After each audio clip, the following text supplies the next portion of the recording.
오늘 저에게 주신 말씀은 마가복음 8장 1절에서 13절의 말씀입니다. 마가복음 8장 1절에서 13절의 말씀입니다. 저와 여러분들이 합독하도록 하시겠습니다. 그 무렵에 또 큰 무리가 있어 먹을 것이 없는지라 예수께서 제자들을 불러 이르시되 내가 무리를 불쌍히 여기노라. 그들이 나와 함께 있은지 이미 사흘이 지났으나 먹을 것이 없도다. 만일 내가 그들을 굶겨 집으로 보내면 길에서 기진하리라. 그 중에는 멀리서 온 사람들도 있느니라. 제자들이 대답하되 이 광야 어디서 떡을 얻어 이 사람들로 배부르게 할 수 있으리이까? 예수께서 물으시되 너희에게 떡 몇 개가 있느냐? 이르되 일곱이로소이다 하거늘 예수께서 무리를 명하여 땅에 앉게 하시고 떡 7개를 가지사 축사하시고 떼어 제자들에게 나누어 주게 하시니 제자들이 무리에게 나누어 주더라. 또 작은 생선 2마리가 있는지라. 이에 축복하시고 명하사 이것도 나누어 주게 하시니 배불리 먹고 남은 조각 7광주를 거두었으며 사람은 약 4,000명이었더라. 예수께서 그들을 흩어 보내시고 곧 제자들과 함께 배에 오르사 달마누다 지방으로 가시니라. 바리새인들이 나와서 예수를 힐난하여 그를 시험하여 하늘로부터 오는 표적을 구하거늘 예수께서 마음속으로 깊이 탄식하시며 이르시되 어찌하여 이 세대가 표적을 구하느냐? 내가 진실로 너에게 이르노니 이 세대에 표적을 주지 아니하리라 하시고 그들을 떠나 다시 배에 올라 건너편으로 가시니라. 아멘. 네, 오늘 본문은 소위 칠병이어 이적으로 불리는 그런 내용입니다. 예수님께서 떡 7개와 물고기 2마리를 가지고 4,000명을 먹이신 그러한 이적을 기록한 것입니다.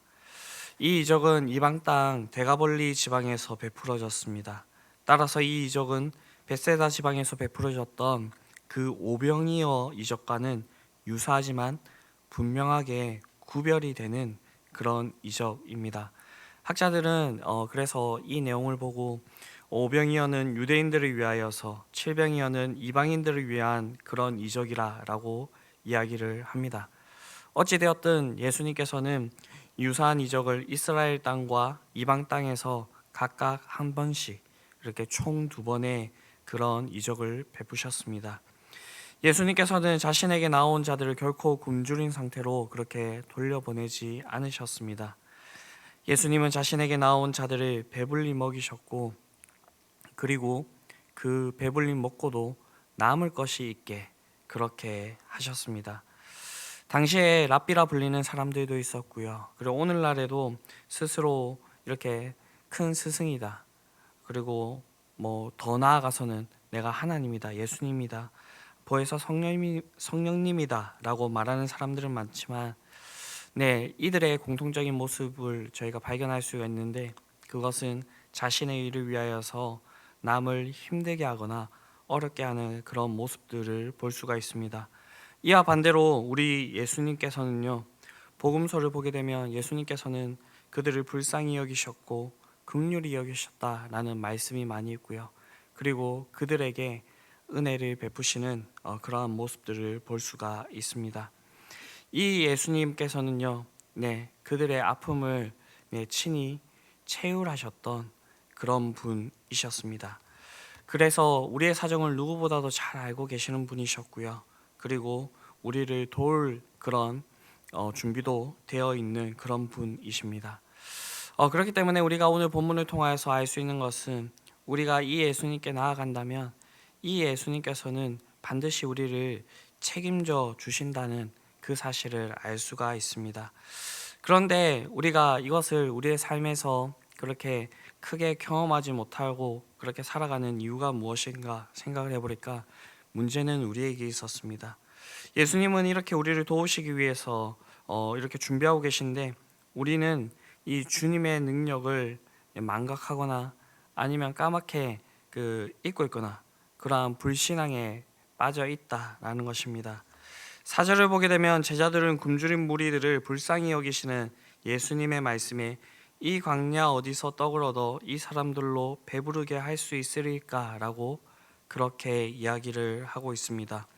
제자들의 이런 답변은 본문의 상황만 놓고 본다면요, 어느 정도 이해를 할 수가 있습니다. 왜냐하면 그들이 있는 그 대가벌리 그 지역은요, 먹을 것을 구할 수 없는 광야였고요. 그리고 남자만 하여도, 장정만 하여도 4천 명이 되는 그런 어마어마한 그러한 무리였기 때문이었습니다. 그러나 우리가 앞선 본문과 함께 비교를 해본다면 이 제자들의 답변은 지극히 불신앙적인 것이라고 이야기를 할 수가 있습니다. 왜냐하면 불과 얼마 전에 벳세다 그 지역에서 주님께서 오병이어로 남자만 하여도 5천 명이 되는 그 무리를 먹이신 사실을 이들이 잘 알고 있었을 뿐만 아니라 사람들에게 떡을 나누어 줌으로써 주님께서 행하시던 그 이적에 참여한 경험이 있기 때문입니다. 그렇다면 제자들이 이렇게 불신앙적인 답변을 한 이유가 무엇일까요? 네, 그것은 이렇게 주님께서 행하시는 기적을 옆에서 보아도 그 기적의 의미를 제대로 몰랐을 뿐더러 그 사실을 망각하였기 때문입니다. 저희가 복음서를 보게 되면 제자들이 주님께서 하나님이시라는 것을 보여준 수많은 이적들과 기적들을 보았음에도 불구하고 예수님 공생애 내내 이러한 불신앙에 빠져 있는 모습을 볼 수가 있습니다. 우리는 성경을 읽으면서 가끔은 마음속에 분노하기도 합니다. 아니, 어떻게 이런 자들이 예수님의 제자들이라 할 수 있을까? 그들이 불과 얼마 전에 이 예수님께서 행하신 일을 보았는데 어떻게 이런 태도를 취할 수 있을까? 그렇게 생각하기도 됩니다. 그런데 이것은 성경을 보다 보면 놀라운 일이 아닙니다. 왜냐하면 성경의 곳곳에서 하나님의 능력을 목격하고도 체험하고도 불신앙적인 그런 태도를 보이는 그런 자들이 많이 있기 때문입니다. 대표적으로 구약에 출애굽한 이스라엘 백성들이 그랬습니다. 그들이 출애굽하는 그 사건부터가 일반적이지 않았죠. 모세를 보내어서 10가지 재앙을 보내셨고 마지막 장자의 죽음의 그 재앙을 지나서 그들이 출애굽하게 되었습니다. 앞에는 홍해, 뒤에는 애굽의 군대가 가로막고 있을 때에 하나님께서 너희는 가만히 서서 오늘 너희에게 행하시는 그 구원을 보라 라고 하셨던 그 말씀처럼 홍해를 갈라서 그들을 마른 땅으로 지나가게 하셨습니다. 그리고 광야를 지나는 동안에 불구름 기둥으로 그들을 지키셨을 뿐만 아니라 만나와 메추라기로 그들을 먹이셨습니다. 이렇게 수많은 기적과 이적을 경험하였지만 그들이 했던 것은 항상 불평불만이었고요. 그래서 하나님께서 너희의 말이 내 귀에 들린 대로 너희에게 행할 것이라 라고 이렇게 하셨고요. 그 광야 이스라엘은 모두 그 광야에서 죽게 되었습니다. 네, 오늘 이러한 모습이 우리의 모습이 아닌지 생각을 해봅니다. 우리가 지금까지 살아가면서 하나님께 그 받았던 그 은혜가 얼마나 큽니까? 우리가 찬양으로 고백하듯이 나에게 있는 그 모든 것이 다 하나님의 은혜라, 단 한순간도 하나님의 은혜가 아니었던 적이 없었다라고 그렇게 고백을 하지만 오늘 살아가는 우리의 삶의 모습에도 이 제자들이 행하였던 것처럼, 구약의 이스라엘 백성들이 행하였던 것처럼 그러한 불신앙적인 모습이 우리에게도 있기 때문입니다. 우리 하나님은요, 우상과 같이 허무한 존재가 아닙니다. 우상은 그에게 간구하는 자에게 아무런 도움을 주지 못하는 그런 허무한 존재지만 하나님께서는 오늘도 살아계셔서 역사하실 뿐만 아니라 우리를 위하여서 계속적으로 중보하고 계시고 우리를 붙들고 계시는 분이십니다. 그 하나님께서 우리에게 원하시는 것은 너는 내게 부르시리라, 내가 내게 응답하겠고 내가 알지 못하는 크고 은밀한 일을 우리에게 보여주시기를 원하시는 분이라는 것입니다. 그렇기 때문에 우리는 오늘 말씀을 통하여서 자신을 살펴보면서 우리가 이런 예수님을 잊지 않고 우리에게 은혜를 베푸신 그 하나님을 잊지 않고 그렇게 나아가는 것이 중요하다라고 그렇게 이야기를 할 수가 있을 것입니다. 그럴 때에 하나님께서는요, 절대 우리에게 할 수 없는 것, 아니 내가 가지고 있지 않은 것을 바라시지 않습니다. 오늘 본문 5절을 보게 되면요, 예수님께서는 제자들에게 너에게 떡 몇 개가 있느냐라고 그렇게 물으셨습니다. 이것은 먹을 것을 구할 수 없는 광야와 수많은 무리들을 바라보면서 답을 찾지 못하고 있는 제자들을 향한 질문이었고요. 그리고 예수님께서 이 질문을 통하여서 요구하셨던 것은 너에게 있는 그 조그만한 것, 그거라도 가지고 오라라는 것이었습니다. 이 말은요, 우리에게 있는 그 조그만한 것으로도 주님께 가져가면 주님께서는 그것을 통하여서 역사하신다라는 것입니다. 우리는 그저 믿기만 하면 됩니다. 주님께서는요, 우리를 위하여서 우리가 믿음을 가지고 나아갈 때에 이러한 일들을 풍성히 일으켜 주시는 분이십니다. 우리가 이처럼 그 주님 앞에 그 음성을 듣고 반응하면 하나님 은혜가 우리에게 드러나게 됩니다. 왜냐하면 은혜는 하나님을 시험하는 자가 아니라 믿는 자에게 나타나기 때문입니다. 12절을 보게 되면요, 예수님께서 마음속으로 깊이 탄식하시며 이르시되 어찌하여 이 세대가 표적을 구하느냐, 내가 진실로 너에게 이르노니 이 세대에 표적을 주지 아니하리라 라고 말씀을 하셨습니다. 이 칠병이어 사건 뒤에 이제 예수님께서 다른 지역으로 이동을 하셨고 그곳에서 바리새인들을 만났는데 바리새인들이 예수님을 시험하고자 하여서 표적을 보여달라라고 그렇게 얘기를 하셨습니다. 예수님께서는 자신에게 나와 표적을 구하는 이 바리새인들의 요청을 거부하셨습니다. 이렇게 하신 이유는 이 바리새인들 그리고 그 시대의 종교 지도자들은 예수님을 넘어뜨리기 위하여서 그리고 예수님을 시험하기 위하여서 이런 표적을 구하였기 때문입니다. 예수님께서 수많은 그 이적들 그리고 구약에서 얘기하였던 것처럼 병 고침과 귀신을 내어 쫓음과 그리고 메시아께서 하시는 그 모든 사역들을 보여주었음에도 불구하고 이들은 끊임없이 예수님께 표적을 구하였습니다. 그리고 그 표적을 구하는 그 의도조차도 너무나도 불순한 것이었습니다. 예수님께서는 그들의 그렇게 사악한 마음을 아시고 표적을 보여주시기를 거부하였습니다. 그런데 중요한 것은요, 오늘날 성도라 불리는 사람들 가운데서도 이러한 모습을 보이는 사람들이 있다라는 것입니다. 그들은 입으로 겉으로 표현하기에는 우리가 은혜 받기를 원한다라고 하면서 실은 순수한 믿음을 가지고 나아가는 것이 아니라 정말로 하나님께서 우리가 이렇게 시험을 하면 들어주실까, 그리고 하나님께서 살아서 역사하시는 그러한 모습들을 볼 수 있을까라고 하는 그러한 불순한 마음을 가지고 나아갈 때가 많이 있습니다.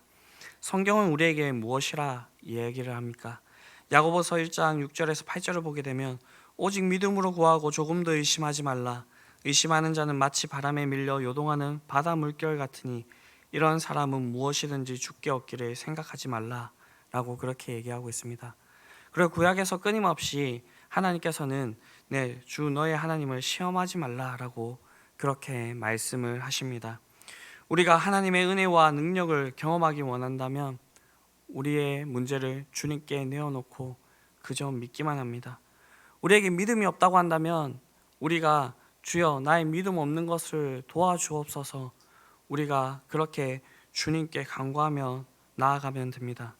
그렇게 할 때에 주님께서는 너희 믿음대로 되리라 라고 말씀하시면서 우리가 구하는 그 모든 것들을 얻을 수 있도록 주의 은혜와 능력을 베풀어 주실 것입니다. 저와 여러분들이 언제든지 주님께 나아갈 때에 바리새인과 같이 주님을 시험하는 불신앙을 버리고 오직 순수한 믿음을 가지고 나아가시길 바랍니다. 그때 예수님께서는 누구보다도 우리의 사정을 잘 아시기 때문에 그 사정을 헤아려서 우리를 불쌍히 여기시고 긍휼히 여기셔서 우리를 채워주시는 그러한 은혜를 경험케 하실 것입니다. 이러한 일들이 우리의 인생 가운데 풍성히 있을 수 있게 되기를 바랍니다. 그리고 우리에게 있었던 이 은혜들을 우리가 까먹지 않고 주님께 더욱더 의지하면서 나아가고 주님께 더욱더 큰 것을 이렇게 돌려받을 수 있는, 큰 은혜로 돌려받을 수 있는 그러한 일들이 저와 여러분들의 삶 가운데 풍성히 있을 수 있게 되기를 간절히 바랍니다. 기도하시겠습니다. 사랑과 은혜가 풍성하신 하나님, 우리를 긍휼히 여겨주시며 우리를 채워주시는 그 주님에 대해서 다시 한번 들었습니다. 우리의 믿음 없음으로 주님께 구하지 못하고 의심을 가지고 주님께 나아갔던 그런 모습들을 주님 앞에 내려놓습니다. 우리의 믿음 없는 것을 도와주시고 순수한 믿음을 가지고 주님께 나아가게 하여 주시옵소서. 그렇게 하여서 믿음으로 역사하시는 하나님의 은혜를 풍성히 누릴 수 있는 자들이 되기를 원하오니 주님, 우리를 붙들어 주시옵소서. 주님, 계속해서 이어지는 청년부 수련회 가운데 주님께서 은혜를 부어주시고 그들이 하는 그 모든 순간 가운데 주님께서 복되게 하여 주셔서 그들이 그 안에서 하나님을 만나고 우리가 이 교회 안에서 정말 주님의 은혜를 나누는 그런 시간들이 되게 하여 주시옵소서. 중등부 MT도 오늘 오전까지 계속해서 이어지는데 무사히 마치게 하여 주시며 우리가 주 안에서 한 몸임을 다시 깨달을 수 있는 그런 시간이 되게 하여 주시옵소서. 오늘 주님과 사람들 앞에서 한 가정이 다시 탄생하옵니다. 우리가 마음껏 축복하게 하여 주시고 그 가정이 주 안에서 잘 세워질 수 있도록 주님께서 복을 내려 주시옵소서. 이 모든 말씀 우리를 구원하신 예수 그리스도의 이름으로 기도드립니다. 아멘.